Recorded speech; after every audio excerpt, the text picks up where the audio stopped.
안녕하십니까. 4월 20일 목요일 10분 말씀 되겠습니다.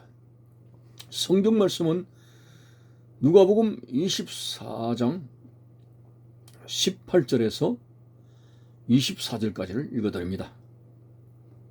그 한 사람인 글로바라 하는 자가 대답하여 이르되 당신이 예루살렘에 체류하면서도 요즘 거기서 된 일을 혼자만 알지 못하느냐?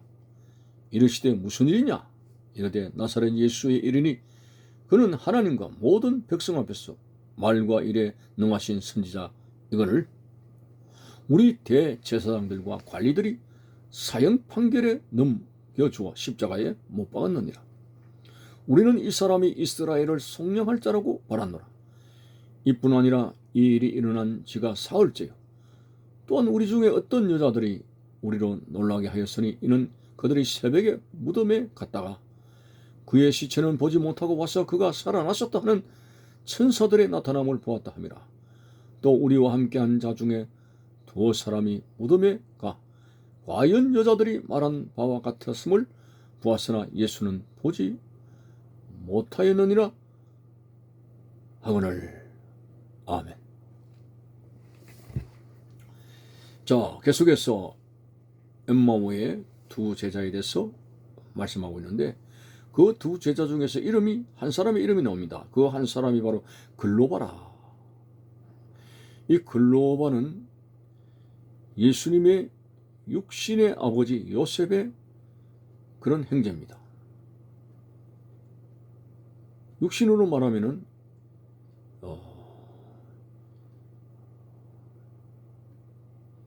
이 글로바라고 하는 사람과 인적 관계를 예수님과 이루고 있습니다. 자, 이 글로바라고 하는 제자가 그러니까 여기서 12제자 중에 한 사람이 아니죠. 70인 제자 중에 한 사람으로 봐야 되겠습니다. 그 한 사람이 글로바라 하는 자가 대답하여 이르되 그러니까 예수님께서 길 가면서 무슨 이야기를 하느냐라고 물었을 때 글로바가 대답을 하는 거죠. 당신이 예루살렘에 체류하면서 요즘 거기서 된 일을 혼자 모르느냐? 예루살렘에 기거하는 모든 사람이 다 알고 있는데 당신은 뭐가 궁금해서 그렇게 그걸 모르고 있는 거야? 이렇게 오히려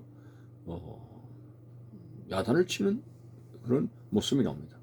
예수님은 모른 척 하시면서 더 그들과 대화를 나눴습니다. 이르시되 무슨 일이냐? 대답하기를 나사렛 예수에 가는 일이니 그는 하나님과 모든 백성 앞에서 말과 일에 능하신 선지자이거늘 우리 대제사장들과 관리들이 사형 판결에 넘겨주어 십자가에 못 박았다. 그러면서 우리는 이 사람이 이스라엘을 속량할 자라고 바랐노라 라는 말을 하게 됩니다.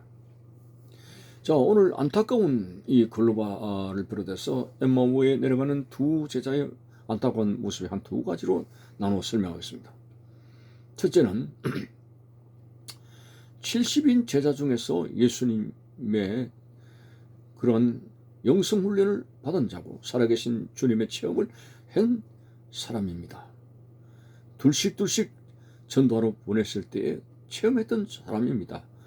그런데도 오늘 그들이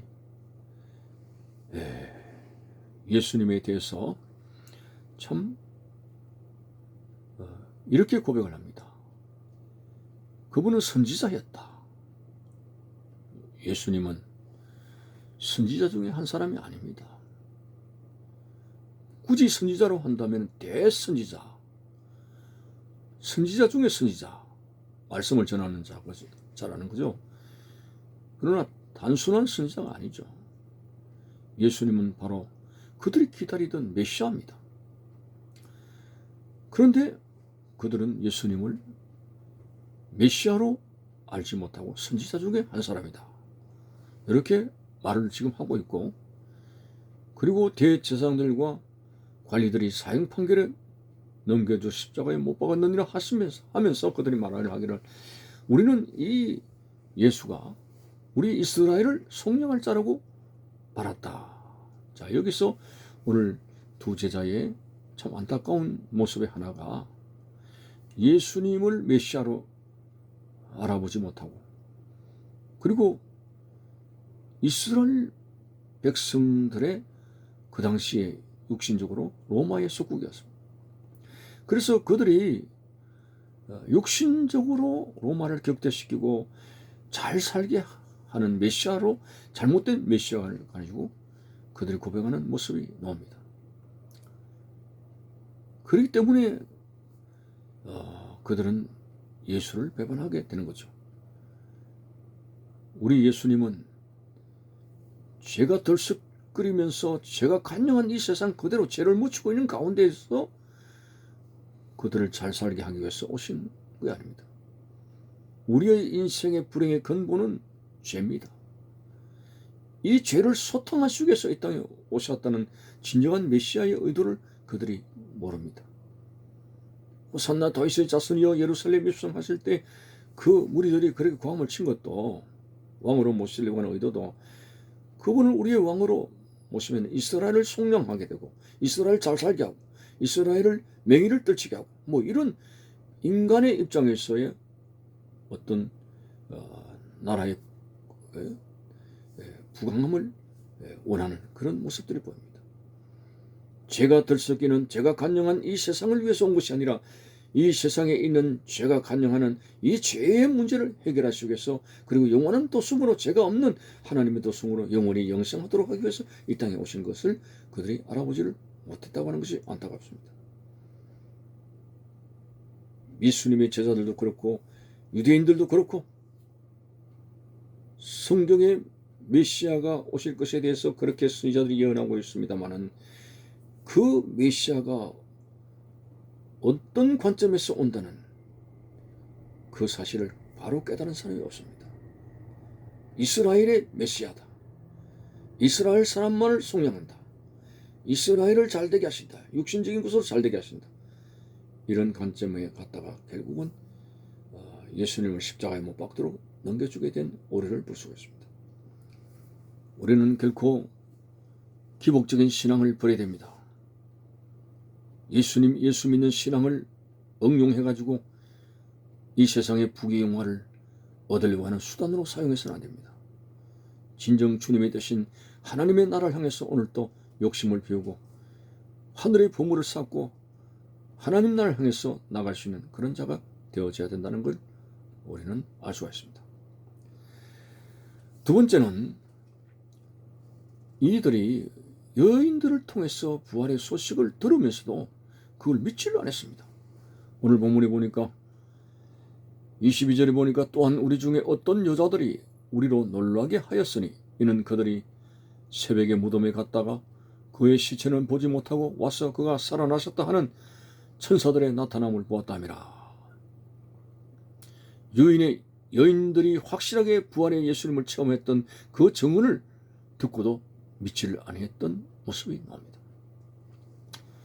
첫째는 메시아관이 틀렸고, 두 번째는 확실하게 증언을 했음에도 불구하고 부활하신 예수님을 믿지 아니한 엠마오의 두 제자의 슬픈 모습을 우리는 개탄하지 않을 수가 없습니다. 다시 한번 이 본문을 통해서 이 글로바를 비롯해서 두 제자의 확실한 부활의 소식을 그들이 받아들이지 아니했다는 거, 우리는 안타깝게 생각합니다. 오늘 여러분, 바울처럼 사망한 너희 이기는 것이 어디 있느냐? 너희 쏘는 것이 어디 있느냐? 우리 그리스도인들의 부활이 없다면 이 세상에서 가장 불쌍한 자라고 바울이 역설한 것은 확실히 주님은 부활하셨다고 하는 것입니다.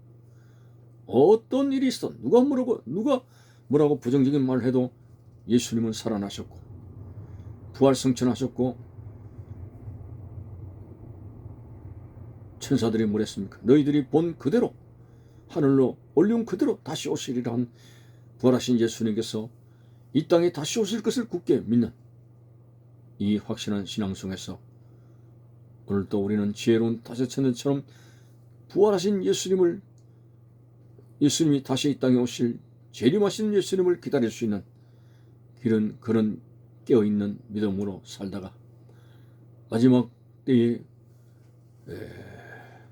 구원의 도성에 이를 수 있는 휴거될 수 있는, 성경대로 휴거될 수 있는 하나님의 백성들이 되시기를 바라는 것입니다. 감사합니다.